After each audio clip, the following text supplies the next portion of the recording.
Pasadena presents the annual Tournament of Roses, traditional Southern California New Year festival. Admiral William Halsey, Pacific War hero, leads the 4-mile-long parade of 50 floats in the first great flower pageant since the beginning of the war. The tournament's queen rides past a record crowd of 1.5 million spectators. Victory and peace are the keynotes of this year's pageant.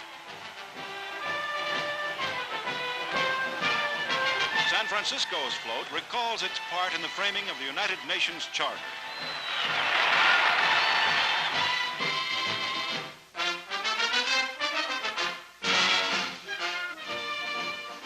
For the first meeting of the United Nations Organization's General Assembly, the United States delegation boards the Queen Elizabeth. Edward Stettinius, Mrs. Franklin D. Roosevelt, and Senators Connally and Vandenberg will represent the United States in opening the great and hopeful meeting for world peace.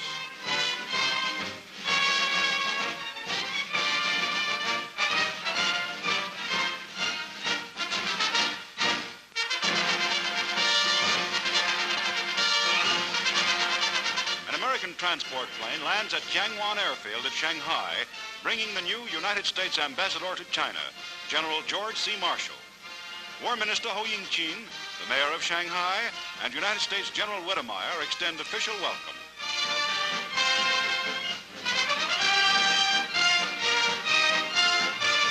Throngs of enthusiastic Chinese crowd the sidewalks for a glimpse of the general's car as the party leaves the airport. From Shanghai, General Marshall flew to confer immediately with Chiang Kai-shek and communist leaders. The world looks forward to China's future peace and internal security.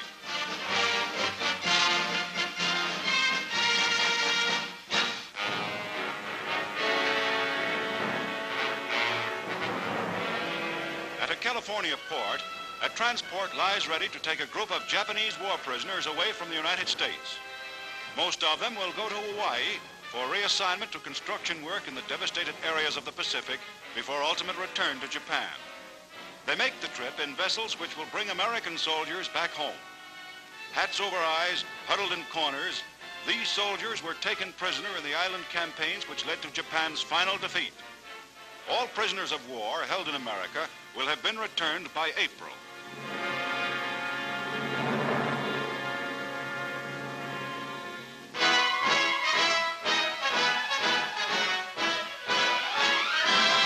As the world faces the challenge of a new year, President Truman speaks to the American people.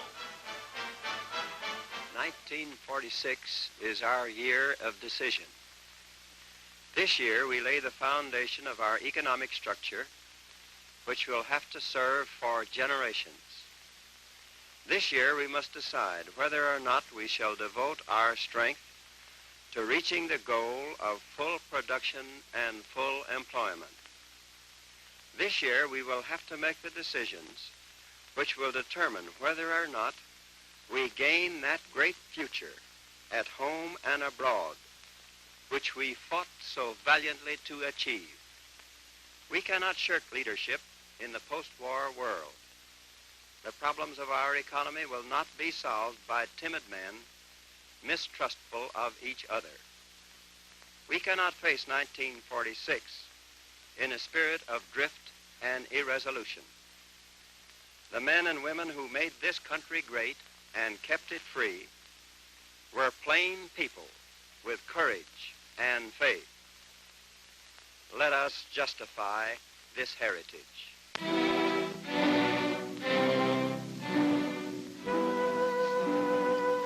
The Allied nations mourn the death of General George S. Patton, fiery commander of the famous United States Third Army, which swept all before it on the battlefields of Europe.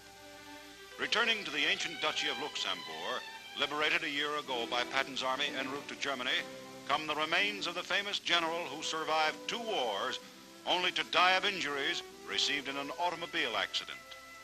His widow accompanies the casket as it is borne in an army vehicle through the silent streets of a grave and grateful city. The cortege, continuing to the nearby American cemetery, includes the general's horse, its saddle tied with crepe, and the general's boots reversed in the stirrups.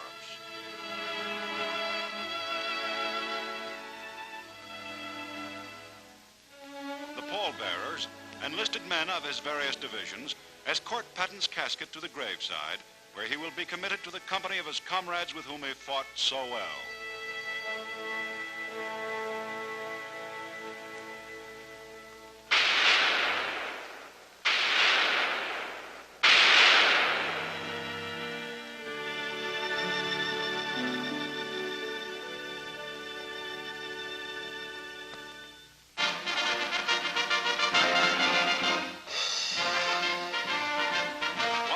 Most famous ships brings home one of America's most famous fighting units. The Queen Mary reaches New York with the fighting 82nd Airborne Division, home after 2 years of battle.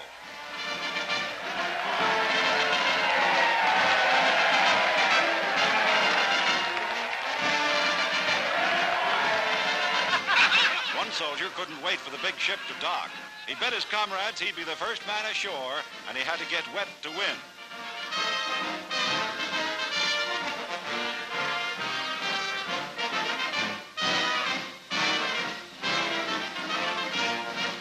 These triplets, 3 boys, were fellow passengers of the division. Infant sons of an American sergeant and his English wife, they were christened aboard ship with the entire division as godfathers. Their mother, Mrs. Robert Glass, who arrived to join her husband, is grateful to the 8,000 soldiers who contributed a substantial fund for the youngsters' education.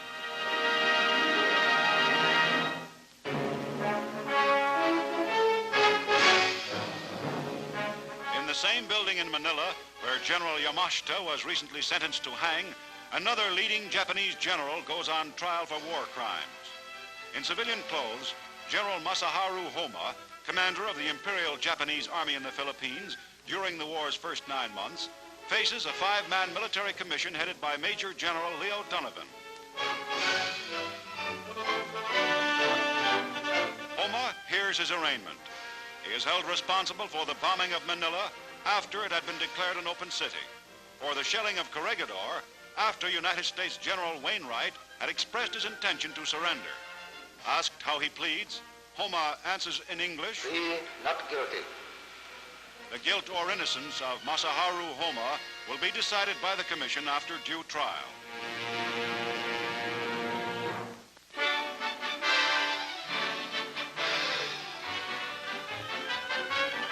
America's winter sports resorts are crowded as wartime travel restrictions are eased.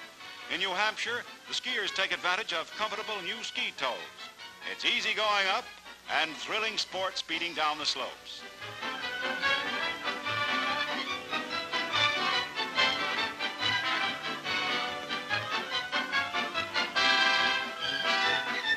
In memory of Torger Tokl, America's leading pre-war ski jumper, a memorial meeting is held in New York State.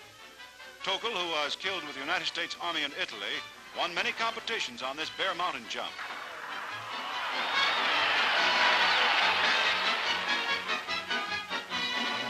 The winning jump today is made by Art Devlin, who leaps 148 feet, displaying perfect form.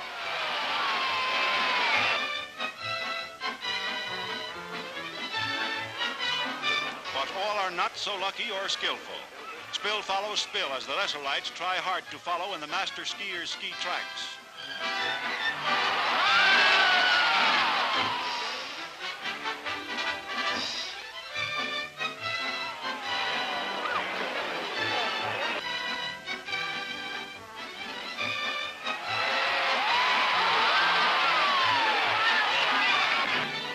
At Lake Placid, New York, these speedy sportsmen shove off on the bobsled run for the first races held here since the war.